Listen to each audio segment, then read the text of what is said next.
राज्यात आज मराठवाड्यातल्या जिल्ह्यांमध्ये मुसळधार पाऊस पडतोय। नांदेड जिल्ह्यात गेल्या 24 तासांमध्ये पावसाने जोर धरला असून अद्यापही पाऊस सुरू आहे।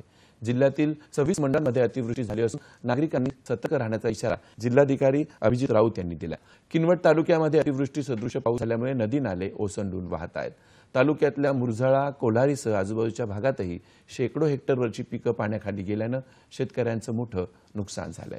हातगाव तालुक्यात अनेक गावांचा संपर्क तुटल्याने खरीप हंगामातल्या कापूस तर तूर पिकांचं नुकसान झाल्याने सरकारने तात्काळ मदत करावी अशी शेतकऱ्यांनी मागणी केली आहे। हिंगोली जिल्ह्यात कालपासून सुरू असलेल्या संततधार पावसामुळे सिद्धेश्वर धरणाच्या पाणीसाठ्यात वाढ झाली आहे। यामुळे नदीकाठच्या गावांना सतर्कतेचा इशारा देण्यात आला आहे। तसंच अनेक गावात पाणी साचल्याने जनजीवन विस्कळीत झाले। परभणी जिल्ह्यात आज सकाळी मुसळधार पावसाला सुरुवात झाली, त्यामुळे जिल्ह्यातले ओढे नाले ओसंडून वाहत आहेत। गोदावरी नदीवरील मुदगल बंधाऱ्याचे 2 दरवाजे उघडण्यात आले।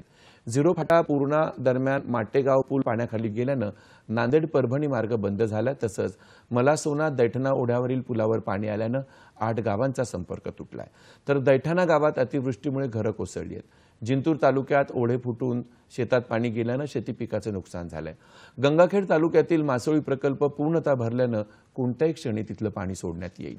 जालना जिल्ह्यात आज सकाळपासून विजेच्या कडकडाटासह मुसळधार पाऊस चालू असून नदी नाल्यांना पूर आले आहेत। छत्रपती संभाजीनगर जिल्ह्यातील जायकवाडी धरण 85% भरलं असून सध्या जायकवाडी धरणात 50,000 क्युसेकनं पाण्याची आवक चालू आहे।